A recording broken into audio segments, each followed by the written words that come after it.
तू जानता है तेरे पापा को कोई काम अधूरा छोड़ने की आदत नहीं है। बिल्कुल जानता हूं पापा, इसीलिए आपके पास आया था। लेकिन अब ध्यान रखना, दोबारा किसी पछड़े में मत पड़ना। हर बार तेरी मदद नहीं करूंगा। हर बार ऐसा कहते हो और हर बार बचा लेते हो। आप मदद नहीं करोगे तो कौन करेगा पापा? आखिर मैं आपका इकलौता बेटा हूं। अपने बुढ़ापे के सहारे को मुसीबत में थोड़ी छोड़ सकते हो। धीरज और उसके पिता की रिकॉर्ड की हुई बातों से ऐसा जाहिर हुआ था कि वो विक्रम की मौत का जश्न मना रहे थे। लेकिन वापस जाने से पहले उनके बीच जो बातें हुईं, वो पठानिया के आदमी ने रिकॉर्ड नहीं की, लेकिन सुनी थी। उसने सब कुछ पठानिया को वैसे का वैसे बता दिया। रेस्टोरेंट से निकलने के बाद अपनी कार के पास रुककर मुकेश ने धीरज के कंधे पर हाथ रखा। अब अगले 2 साल तुझे सोचने की जरूरत नहीं है। आराम से यहां यूनिट में रहना। धीरज ने खुश होते हुए कहा, आप ग्रेट हो पापा। मेरा ये काम करवा के आपने मुश्किल ही आसान कर दी, वरना राजस्थान बॉर्डर की पोस्टिंग का ऑर्डर देखते ही मेरे होश उड़ गए थे। वहां की गर्मी में उस गर्म रेत पर चलने का सोचकर ही पसीने आने लगे थे। मुकेश हंस पड़ा। धीरे बोल, कोई सुनेगा तो कहेगा फौजी होकर कैसी बात करता है। जब यहां पठानिया और करिश्मा विक्रम के कातिलों को ढूंढने की कोशिश में लगे थे, तब इनसे मीलों दूर विक्रम के गांव में उसके माता पिता अपने बेटे की मौत से अनजान अपनी छोटी सी दुनिया में मगन थे। अरे मधु, ये इतने सारे लड्डू क्यों बना दिए? कोई आने वाला है क्या?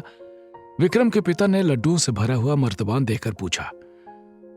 आने वाला तो आकर चला भी गया, मधु ने दुखी आवाज में कहा। विक्रम के लिए बनाए थे, लेकिन वो लेकर ही नहीं गया। कहने लगा उसे दिल्ली से बुलावा आया है, इसलिए कुछ साथ लेकर नहीं जाएगा। विक्रम के पिता ने हैरानी से पूछा, क्यों? दिल्ली में लड्डू नहीं खा सकते क्या? कोई मनाही है? मनाही क्यों होगी?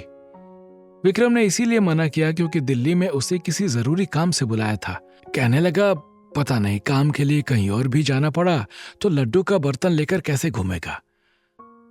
मधु ने अपने पति को बताया, मैंने तो कहा भी कि दिल्ली जाते ही अपने दफ्तर में सबको खिला देना। विक्रम के पिता ने मधु को झड़का, तुम भी कमाल करती हो। फौज का दफ्तर है वो, कोई हमारे गांव के पीपल के पेड़ के नीचे बैठी दोस्तों की टोली नहीं कि विक्रम तुम्हारे लड्डुओं की बरनी खोल के बांटना शुरू कर देगा। कि तभी गांव का एक बच्चा दौड़ता हुआ घर में आया। काका, विक्रम भैया जैसे कुछ फौजी आए हैं, आपके घर का पता पूछ रहे थे। बच्चों ने हाफते हुए बाहर की तरफ इशारा किया। उत्साहित होकर मधु खड़ी हो गई। क्या विक्रम वापस आ गया? कितनी लंबी उम्र है मेरे बेटे की, अभी उसकी बात कर रहे थे और वो आ भी गया।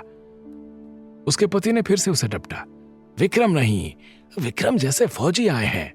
विक्रम साथ होता तो घर का पता क्यों पूछते? तुम भी ना बेटे के प्यार में बावली हो गई हो।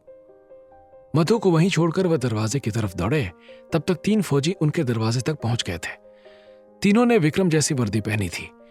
पीछे खड़े 2 सैनिकों ने हाथ में एक छोटा सा बक्सा पकड़ा हुआ था। आओ आओ बेटा, तुम विक्रम के दोस्त हो। विक्रम के पिता ने खुशी से उनका स्वागत किया। शांतनु ने उनका अभिवादन किया। तुम सब बाहर क्यों खड़े हो? अंदर आओ ना। विक्रम के पिता ने दरवाजे के अंदर की तरफ इशारा किया। हिम्मत करके शांतनु ने यूनिट की भेजी हुई चिट्ठी विक्रम के पिता को पकड़ा दी। ये क्या है?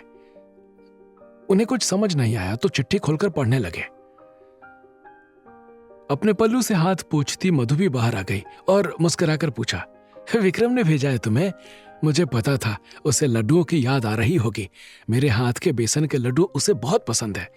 बचपन में जब रूठ जाता था तो मैं ऐसे लड्डू खिलाकर ही उसे मनाती थी। तभी विक्रम के पिता के हाथ से फिसलकर चिट्ठी जमीन पर गिर गई। मधु ने हैरानी से उनकी तरफ देखा। अपने पति की आंखों से गिरते हुए आंसुओं को देखकर मधु का दिल धक से रह गया। क्या हुआ विक्रम के बाबा?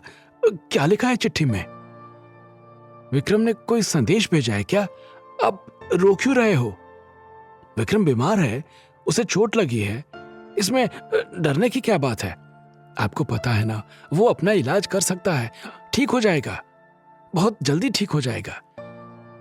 उसने अपने पति को समझाते हुए कहा। विक्रम के पिता का चेहरा आंसुओं से भीग गया और आवाज दर्द से भर उठी।